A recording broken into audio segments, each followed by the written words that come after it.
Ten TV వేదికగా రిజర్వేషన్లపై చర్చకు సిద్ధమా అంటూ కరీంనగర్ ఎంపీ బండి సంజయ్ కాంగ్రెస్ కు సవాల్ విసిరారు. మతపరమైన రిజర్వేషన్లు అమలు చేయమని చెప్పే దమ్ము కాంగ్రెస్ కు ఉందా అని ప్రశ్నించారు. బీఆర్ఎస్ కాంగ్రెస్ అంబేద్కర్ ను అవమానించాయని ఆరోపించారు. ఓట్ల కోసం ప్రజల మధ్య చిచ్చు పెట్టడం కరెక్ట్ కాదంటున్న బండి సంజయ్ తో మా ప్రతినిధి సతీష్ ఫేస్ టు ఫేస్. విమర్శలతో రాజకీయాలు వేడెక్కుతున్నాయి. ప్రస్తుతం ఇటు కాంగ్రెస్ కావచ్చు, బీఆర్ఎస్ కావచ్చు చేస్తున్నటువంటి వ్యాఖ్యల నేపథ్యంలో బీజేపీ అభ్యర్థి బండి సంజయ్ నాకు అందుబాటులో ఉన్నారు. సరే, బండి సంజయ్తో మాట్లాడే ప్రయత్నం చేస్తాను. అధికారంలోకి వస్తే ఇటు రిజర్వేషన్లు రద్దు చేస్తారు, ప్రభుత్వ భూములు అమ్మేస్తారు, అదేవిధంగా హైదరాబాద్ను కేంద్రపాలిత ప్రాంతం చేస్తారని చెప్పి కాంగ్రెస్ బీఆర్ఎస్ చేస్తున్న ప్రచారం చేస్తున్నాయి. అందులో వాస్తవం ఉందా? తెలంగాణ రాష్ట్రంలో అత్యధిక స్థానాలు పార్లమెంట్ ఎన్నికల్లో భారతీయ జనతా పార్టీ గెలవబోతున్నది. బట్ ఈ రెండు పార్టీలు కుమ్మక్కు రాజకీయాలు చేస్తున్నాయి. ఇద్దరు రాత్రిపూట అనుకొని బీజేపీని ఎట్లా టార్గెట్ చేద్దాం, ఎట్లా బదనాలు చేద్దామని చెప్పి ప్లాన్ ప్రకారం రిజర్వేషన్ అంశాన్ని తీసుకొచ్చే ప్రయత్నం చేస్తున్నాయి. రిజర్వేషన్ల అసలు బాబాసాహెబ్ అంబేద్కర్ను అవమానపరిచిన పార్టీలు బీఆర్ఎస్, కాంగ్రెస్ పార్టీలు. మీకు వివరిస్తూ చూడండి. అలా కాంగ్రెస్ పార్టీ ఈ దేశంలో ఇందిరాగాంధీ హయాంలో ఎమర్జెన్సీ విధించింది. రాజ్యాంగానికి విరుద్ధంగా ఎమర్జెన్సీ విధించి పేదోళ్ళ బతుకులు నాశనం చేసింది ఇందిరాగాంధీ ప్రభుత్వం.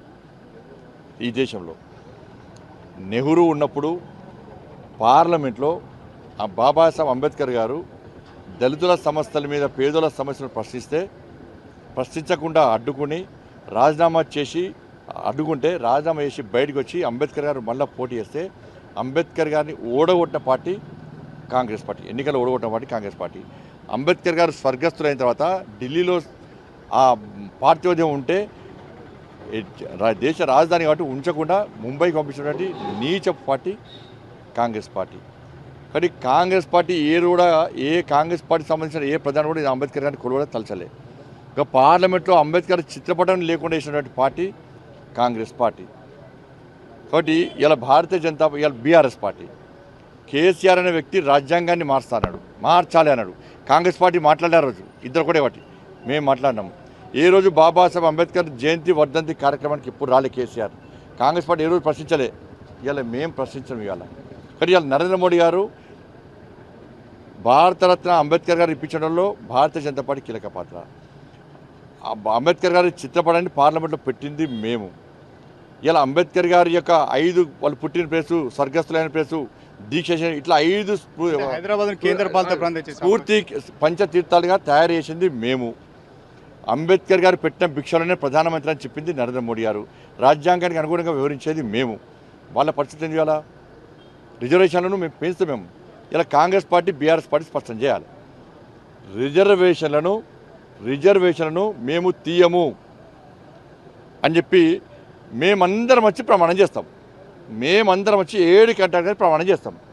కాంగ్రెస్ పార్టీ, బీఆర్ఎస్ పార్టీలు వాళ్ళు పోటీ చేసిన అభ్యర్థులు, మీరు కిషన్ గారు రమణ తీసుకుంటే పక్క కాంగ్రెస్, బీఆర్ఎస్ పార్టీలు పోటీ చేసే అభ్యర్థులు వచ్చి మేము రాజ్యాంగానికి విరుద్ధంగా ఉన్నటువంటి మతపరమైన రిజర్వేషన్లు మేము అమలు చేయము అని చెప్పే దమ్ము వాళ్ళకుందా? సవాల్ చేస్తున్నా. టెన్ టీవీ వేదిక సవాల్ చేస్తున్నా. చెప్పండి. అది పేదల ఆత్మస్థైర్యం దెబ్బతీయద్దు. మీరు ఇంకా రిజర్వేషన్ ఇంకా అమలు చేస్తామని చెప్పండి, ఇంకా బాగా చేస్తామని చెప్పండి.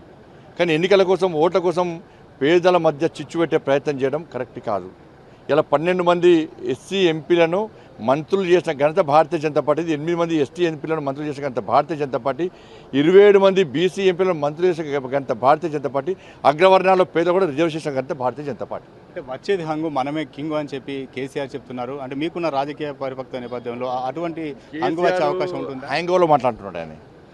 ఏం పని లేదు, పొట్టు తాగుతాడు, హ్యాంగోవర్ అయింది, అందుకే అట్లా మాట్లాడు. అంటే బీజేపీ కాంగ్రెస్ మ్యాచ్ ఫిక్సింగ్ అయ్యి అందుకే ఒక బలహీనమైనటువంటి అభ్యర్థి నిలబెట్టారంటారు. కాంగ్రెస్, బీఆర్ఎస్ ఒకటేది వాస్తవం. కాంగ్రెస్ అభ్యర్థి బలహీనమైన వ్యక్తి వాస్తవం. దానిలో ఎవరు పెట్టిర్రు? నీకును కేసీఆర్ కొడుకును ఇక్కడ ఉన్నటువంటి కాంగ్రెస్ పార్టీ నాకున్న సంబంధాలు ఉన్నాయి కదా. ఇద్దరు మ్యాచ్ ఫిక్సింగ్ అయ్యి బండి సంజయ్ ఓడగొట్టాలి, అది అవకాశం లేదు. కాబట్టి కనీసం మా బీఆర్ఎస్ పార్టీకి ఎక్కడ గెలుస్తలేము, ఇక్కడన్నా సెకండ్ ప్లేస్ ఇవ్వండి అని చెప్పి వాళ్ళు ఇద్దరు నాయకులు కుమ్మక్కై కాంగ్రెస్ పార్టీని ఒక బలహీనమైన అభ్యర్థి పెట్టిన విషయం ఎవరు చెప్తున్నది? కాంగ్రెస్ పార్టీ నాయకులు చెప్తున్నారు. అంటే రాముడి పేరు మీద రాజకీయాలు చేస్తున్నారు, రాముడిని మీరే పరిచయం చేసినట్టు ఫీల్ అవుతున్నారని చెప్పి నా కేటీఆర్ కూడా కామెంట్ చేశారు. నువ్వు రాముని ఒక్కనా జీవితం అని ఇదేనా? నువ్వు దేవుని ఒక్కని నాస్తికుడు. నువ్వు మీ అయ్యచ్చి వెమ్లవాడకు 100 సంవత్సరం 400 కోట్లు ఇస్తాడు. నేను పెళ్లి చేసుకున్నా, నన్ను పెళ్లి చేసుకునే గుడి మర్చిపోతానా అని మాట్లాడే కదా. ఎన్ని కోట్లు మీ అయ్యని ఎందుకు మాట్లాడలే? 400 కోట్లు ఇస్తాను ఎందుకు ఇవ్వలే? కొండగట్టు పోయి 100 కోట్లు ఇస్తాడు, మీ అయ్యని ఎందుకు అడగాలే? సిగ్గుండాలే. యాదాద్రి నరసింహస్వామి గుట్ట పేరు మీద నువ్వు దందా చేద్దాం అనుకున్నావు మూర్ఖుడా. నువ్వేందో నీ బతికేందో తెలియదా నీకు? తిరుగుమా, నువ్వు రాముని పేరు కొని తిరుగు, చెప్పు. నువ్వు రాముడి హోమం చేయి. అయోధ్యలో ప్రాణ ప్రతిష్ఠ కార్యక్రమం రోజు నువ్వు ఎందుకు పూజ చేయలే? మీ ఎందుకు పూజ చేయలే? రాముని భక్తులుగా ఎందుకు పూజ చేయలే? ఈ దేశ తెలంగాణ రాష్ట్రంలో ప్రజలందరూ కూడా అందరూ కలిసి ఐక్యతగా రాముని పూజలు చేస్తే, పులిహోర ప్రసాదం చేసుకుంటే, భక్తులు చేసుకున్న పులిహోర ప్రసాదాన్ని కూడా కించపరిచే మూర్ఖుడు నీ కుటుంబంది.